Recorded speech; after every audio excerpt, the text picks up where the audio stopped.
विशिष्ट अतिथिज्यू र हाम्रा यसै विद्यालयका गुरुवर्गज्यूहरू र यसै तालिममा सहभागी हुनुभएका दिदीदाईहरूको र मेरा प्यारा साथीभाइहरूलाई मेरो न्यानो अभिवादन। मेरो नाम डोमा भोटे, म यसै कालिका माध्यमिक विद्यालयको कक्षा 9 मा पढ्छु। अनि यता उपस्थित हुनुभएका सरहरूलाई मेरो मनैबाट हृदयबाट धन्यवाद दिन चाहन्छु हामीलाई यो तालिममा भाग लिन पाएकोमा। धन्यवाद। र यहाँ उपस्थित हुनुभएका तालिममा उपस्थित हुनुभएका सरहरू र हाम्रा यस विद्यालयका शिक्षकहरूमा मेरो नमस्कार। मेरो नाम चाहिँ रिया गुरुङ, म चाहिँ यस विद्यालयको कक्षा 9 मा पढ्छु। म चाहिँ भएका सबै विशिष्ट व्यक्तिहरू र यहाँ सहभागी हुनुभएका सबै साथी दाइ दिदीहरूलाई मेरो न्यानो अभिवादन टक्राउँदै, मेरो नाम स्मृति कुँवर, म कक्षा 9 का छात्र हुँ। म नयाँ गाउँमा बस्छु। अनि मैले यो हिजो र आजको गर्दाखेरि कन्फिडेन्ट एकदम बढेको छ। म कहिले पनि यसरी बोल्न सक्दिनँ, यो मेरो फर्स्ट हो मैले यसरी बोलेको। अनि सरलाई, यस सभाका सभाध्यक्षज्यू, विशेष अतिथिज्यू तथा प्रमुख अतिथिज्यू, यसै विद्यालयका सहप्रबन्धकज्यूलाई मेरो र विशिष्ट व्यक्तिहरू तथा यहाँ सहभागी हुनुभएका सम्पूर्ण सहपाठीहरूलाई मेरो न्यानो अभिवादन।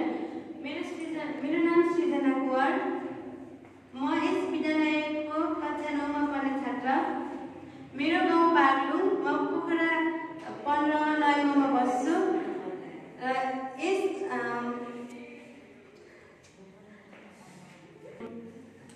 यस यो उत्कृष्ट तालिम दिनको लागि हाम्रो धेरै धन्यवाद दिन चाहन्छु। यो मेरो पनि पहिलो नै हो यसरी आएर अगाडि आएर बोल्नु र यसरी भन्नु। कहिले पनि हिम्मत यसरी आउँथेन, मनमा आउने तर बाहिर देखाउन नसक्थेँ। म यस विद्यालयमा सानैदेखि कक्षा 1 बाट पढ्दै आएकी, अहिले कक्षा 9 मा पुगेकी छु। अहिलेसम्म मेरो यस्तो हिम्मतहरू आँटहरू कहिले आउने थिएन। यस आँटहरूलाई हिम्मतहरूलाई जुटाउन दिनको लागि सरलाई धेरै धन्यवाद दिन चाहन्छु।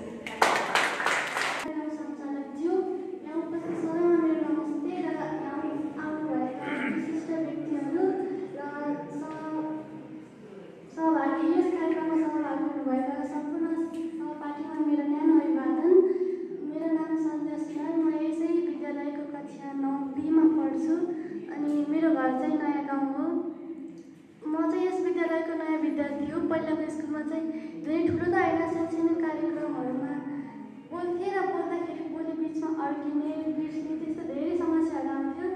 र अहिलेसम्म यस्तो कार्यक्रम मैले सिकेको पनि थिएन। हिजो सरले सिकाएर अहिले यतिको बोल्न सकेको छु र सबैलाई धन्यवाद भन्न चाहन्छु।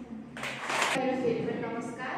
मेरो नाम उपमा केसी र म कक्षा 9 बीमा पढ्छु र म हालसालै यो कालिका स्कुलमा आएको हो। मेरो घर चाहिँ नयाँ हो र भन्नुपर्दा म चाहिँ पुरानो स्कुल मेरीगोल्डबाट आएको हो र म डेढाकै सरको नि एउटा पुरानो विद्यार्थी हो। र अझै थप चाहिँ म क्रिस्चियन परिवारबाट आएको हो र मलाई यो मौका दिनुभएको लागि चाहिँ सरहरूलाई पनि धन्यवाद छ। Due respect and greetings paid to everybody listening to me here. My name is Sanskar Tamang. I am a new student in Kalika. My old school was Top English boarding school. I used to read there up to 8th class, and speaking in stages and coming in front of everybody isn't a new thing to me. I am a very talkative person. In my old school, I used to get beating from teachers and some sticks in my hand because due to my over talking in the class. And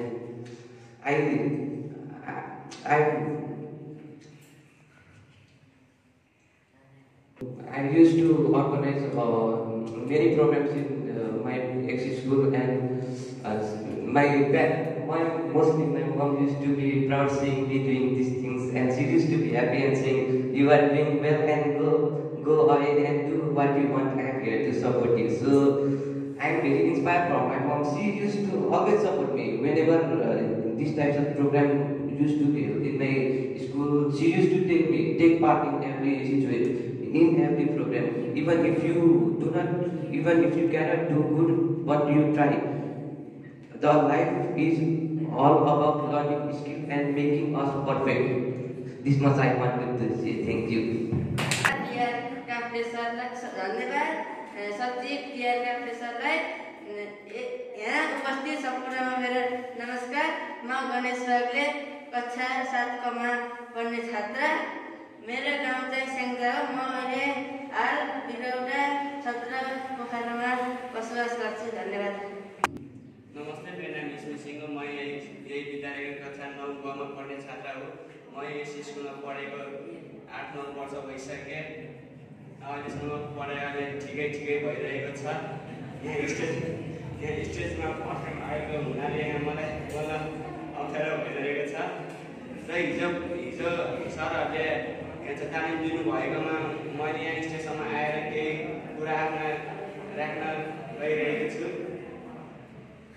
सरले हिजो भन्नुपर्थ्यो अगाडि विद्यार्थीहरू आफ्नो मनका कुराहरू साथीहरूलाई भन्छन् तर स्टेजमा गएर डराउँछन्। त्यसैले म आज स्टेजमा आएर डराइरहेको छु फर्स्ट टाइम आएर। हस् त, धन्यवाद। सबैजनालाई मेरो नाम सचिन मेरा, म कक्षा 9 मा पढ्छु र यस कार्यका माध्यममा पढेको एक पढाइ हो। अहिलेसम्म पढिरहेको छु। हालपछि चाहिँ पोखरा गाउँ चाहिँ लाउँछु। म यति नै हो। मेरो नाम अनिसा दर्जी हो। म बस्ने चाहिँ म्याग्दी हो। यहाँ बस्ने चाहिँ नयाँ गाउँ हो, वडा नम्बर 15। म एउटा स्टेजमा आएर यसरी बोल्न पाउँदा मलाई धेरै नै राम्रो लागिरहेको छ। यसरी बोल्न कहिले पनि सक्दिनँ म, र यहाँ यसरी बोल्न पाउँदा धेरै नै राम्रो लागिरहेको छ। र यहाँ आयो प्रतियोगितामा आएर दिन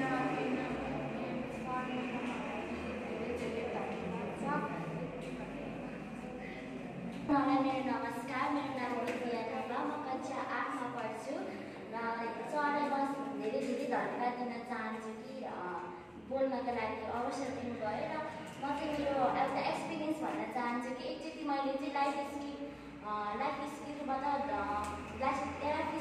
द्वाराहरू गरेर वक्तृत्व गराएको थियो र त्यसमा मैले सहभागी पनि गरेको थिएँ। र त्यसमा चाहिँ म टप 10 भित्र पढ्न सफल भएको थिएँ। त्यसमा चाहिँ सर मिसहरूले चाहिँ केशव सरले नाना मिसले मलाई धेरै हौसला दिनुभएको थियो कि त्यसमा लिनुपर्छ, त्यसमा एक्टिभ हुनुपर्छ भनेर है।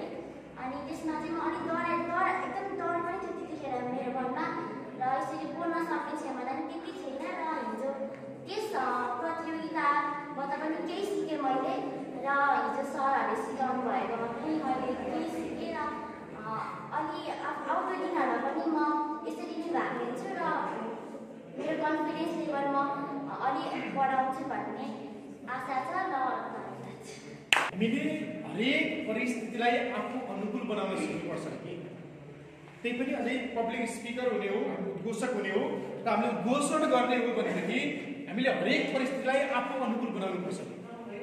सुन्नुहोस् है, एउटा मेन भन्छु तपाईँहरूले। एकजना नेता रहेछन्, अगाडि गएर यसरी भाषण गर्दै रहेछ।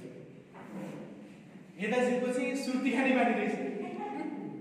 हेर्नुहोस् है, सुर्ती खाने नेताजीलाई लामो भाषण गर्दा बोल्दा एकदमै तल लागेछ, सुर्ती खान मन लागेछ।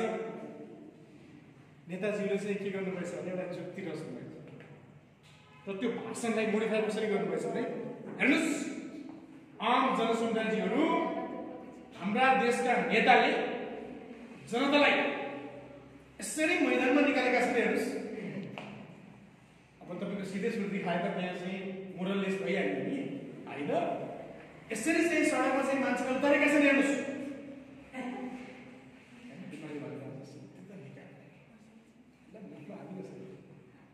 यसरी चाहिँ निकालेर जनतालाई सडकमा रगतम्य बनाएर यसरी मिचेर जनतालाई यसरी मिच्या छ धुलो पिछु पार्ने गरी दुखी गरिब जनतालाई मिच्या छ दुईटा काम चाहिँ भ्याइयो बाँकी के रह्यो अनि सडकमा नआउने जनतालाई यसरी पिट्या छ हेर्नु चाहिँ पिटेर ती गरिब जनताको त्यो पसिनालाई खास गर्नुहोस् आनन्द आयो नेतालाई अलि आनन्द आएछ ए हजुर त्यो पसिना खाएको मात्रै होइन त्यो सब पसिनालाई चाहिँ नानीमा पिच्चा दुख्या छ अगाडि आएर बोल्ने वक्ताले चाहिँ हरेक चाहिँ परिस्थितिलाई आफू अनुकूल बनाउन सक्नुपर्छ नि के बुझ्नु पनि हामीसँग जस्तो परिस्थिति आउँछ त्यसलाई आफू अनुकूल बनाउनु तपाईँ हिँड्दै पानी पऱ्यो रुजायो भने आचुचुच मजा रुजियो आहा भेरी रिल्याक्स हरेक परिस्थितिलाई आफू अनुकूल बनाउने क्रममा तपाईँहरू यहाँ बोल्दाखेरि डरायो मिस्टेक गर्यो डरायो त्यो डरतिर ध्यान दिनुभएन भने के तपाईँहरूले चाहिँ त्यसलाई अनुकूल बनाउने जस्तै अब म तपाईँको त्यो परिचय गर्नतिर जान चाहन्छु होइन अब आफू अनुकूल कसरी बनाउने डर कसरी हटाउने भन्ने कुराहरू पनि समयले साथ दिएसम्म आज हामी कुरा गर्छौँ तपाईँ यसरी स्टेजमा आउनुभयो हेर्नुहोस् है सबैले म भन्ने आफ्नो चाहिँ गल्ती स्वीकार्ने ल यसरी आउनुभयो नमस्ते मेरो परिचय म यहाँ काठमाडौँबाट आएको यस्तो भन्नुभयो कसरी चाहिँ यसरी नै भन्नुभयो यसरी भन्नुभयो कसरी भन्नुभयो होइन कसरी यसरी भन्नुभयो है अनि चाहिँ तपाईँ स्टेजमा आउने बित्तिकै सुरुमा गर्नुपर्ने काम के रहेछ याद गर्नुभयो ल एकजनाले उठेर भनिदिनुहोस् न स्टेजमा आइसके पछाडि तपाईँ बोल्नुभन्दा अगाडि तपाईँले गर्ने पहिलो काम के रहेछ मैले स्टेज आइसके पछाडिको कुरा गरिरहेको छु त्योभन्दा अगाडि धेरै कामहरू हुन्छ गर्नुपर्ने एउटा वक्ता स्टेजमा आइसके गर्नुपर्ने के रहेछ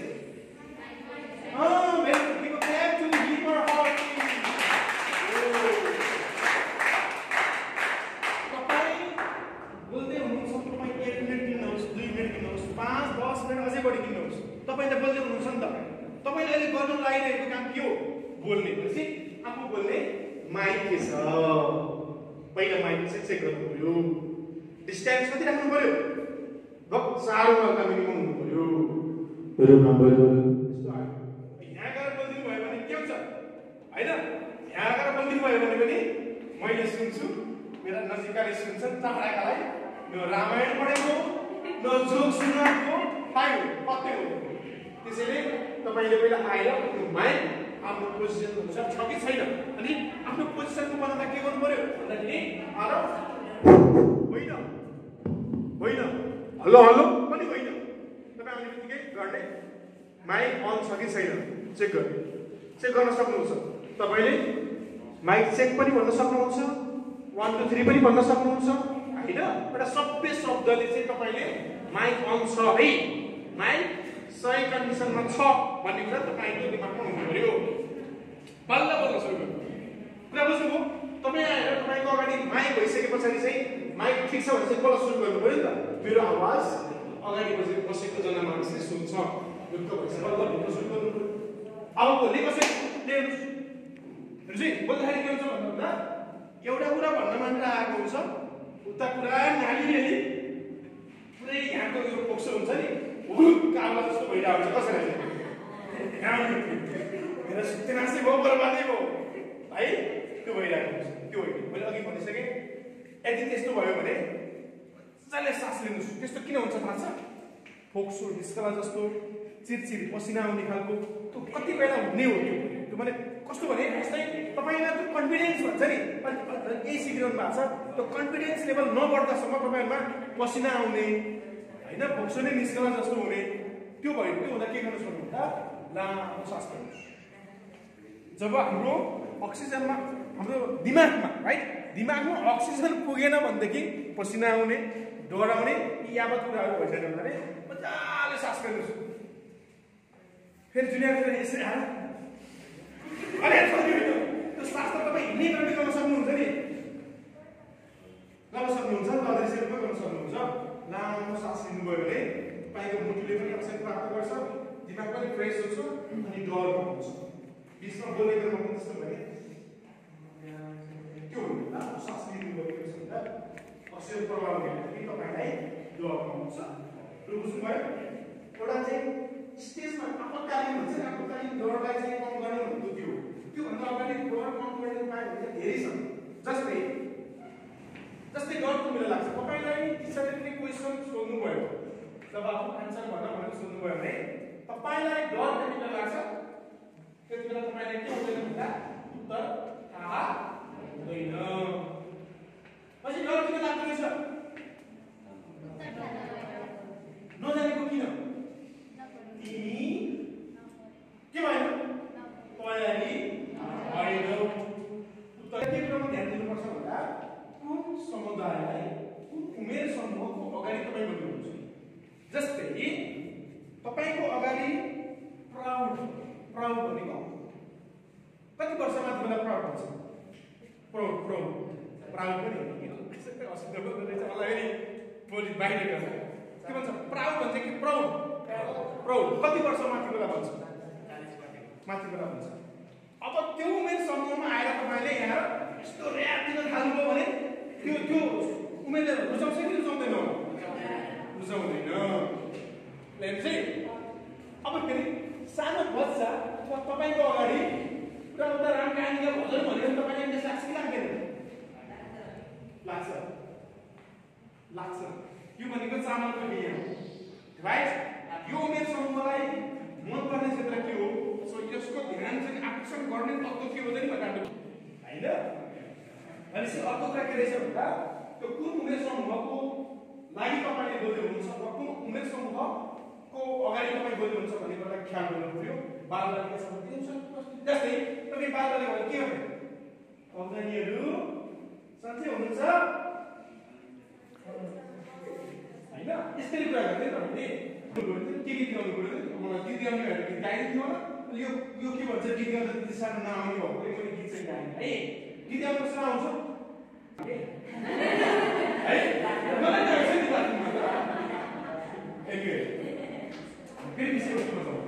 पहिलो कुरा डर भगाउनलाई के गर्ने रहेछ? तयारी, राइट? त्यो भनेर स्टेजमा आउनुभन्दा अगाडि, कार्यक्रम सञ्चालन गर्नुभन्दा अगाडि हामीले गर्नुपर्ने पूर्व तयारी। पूर्व तयारी भनेको एकदमै महत्त्वपूर्ण रहेछ, जसले हामीलाई के गर्न सहयोग गर्छ? डर व्यवस्थापन गर्न सहयोग गर्छ। अघि पनि भने सुरुमै पनि अगाडि आएर बोल्दाखेरि डर गलाएर गइदिनु हुँदैन, तथापि त्यो डरलाई कसरी व्यवस्थापन गर्ने भन्ने कुरा निकै ठुलो रहेछ। बुझ्नुभयो? त्यो भएर अगाडि आउने बित्तिकै मुटुले बाहिर आउनु जस्तो नहुनका निमित्त, नआफूलाई किनेका निमित्त म अगाडि गएर यो बोल्छु भन्ने कुरा फिक्स हुनु पर्यो। जस्तै तपाईँहरू अघि परिचय दिनुभयो, दिने क्रममा कसैले के गर्नु भन्दा कसैले नाम अन्तिम गरेर भनिदिनु, त्यो एउटा स्टाइल थियो भने कतिपयले राम्रोसँग सुरुमै भन्नुभयो, कसैले भन्दा आफ्नो घर पनि जोड्नुभयो होइन? कसैले भन्दाखेरि के गर्नुभयो? विद्यालय पनि जोड्नुभयो, कसैले परिवारको सङ्ख्या पनि जोड्नुभयो, कसैले गाउँको नाम अरू अन्य कुरा पनि जोड्नुभयो। यसमा अब के गर्ने? अब म परिचय दिने गर्छु है। जस्तो परिचय दिने क्रममा तपाईँहरू पहिला अगाडि आइसके पछाडि के गर्न नबिर्सनुहोस् भन्दा त्यो माइक चेकिङको कुराहरू त्यो भनिहाल्यो, मैले भनिहालेँ होइन? त्यो पहिला राइट हुनु पऱ्यो अनि तिम्रो चाहिँ यो डिस्टेन्स पनि मिल्नु पऱ्यो होइन? अनि यो चाहिँ होइन त्यो बानी पनि हटाउनु पऱ्यो। र तपाईँहरूले के गर्नु पऱ्यो भन्दा पहिला के गर्नु पऱ्यो? नमस्ते। हाम्रो सबैभन्दा ठुलो सत्कार भनेको के हो? नमस्ते। नमस्ते भनेपछि सबैलाई सानो ठुलो सबैलाई भयो होइन? नमस्ते गर्नुहोस् अनि नाम भन्नुहोस्। तपाईँले कहाँ परिचय दिँदै हुनुहुन्छ? अब तपाईँको टोलमा कुनै कार्यक्रम छ र तपाईँले त्यो टोलमा दिने तपाईँको परिचय र तपाईँले विद्यालयमा दिने परिचय र तपाईँ नेपालभन्दा बाहिर गएर दिने परिचय के हुन्छ? परिचय जस्तै मैले परिचय दिएँ, हेलो नमस्ते, म रामप्रसाद काकी, म नेपालबाट आएको भनेपछि तपाईँ के गर्नुहुन्छ? हाँस्नुहुन्छ। नेपालबाट आएको तपाईँले थाहा छ नि त होइन? हो कि नै? म कुनै संस्थागत रूपमा आइरहेको छु भनेदेखि मैले मेरो संस्थाको नाम भन्नु पर्यो। म स्कुलबाट आएको छु, स्कुलहरूको कार्यक्रम भइरहेको छ बाहिर भनेदेखि तपाईँले स्कुल भन्नु पर्यो। फेरि स्कुलभित्रै भएको रहेछ भने के गर्ने? जस्तै तपाईँको कक्षा भन्न सक्नुहुन्छ, फेरि तपाईँको कक्षा कोठाभित्र भएको रहेछ भने के गर्न सक्नुहुन्छ?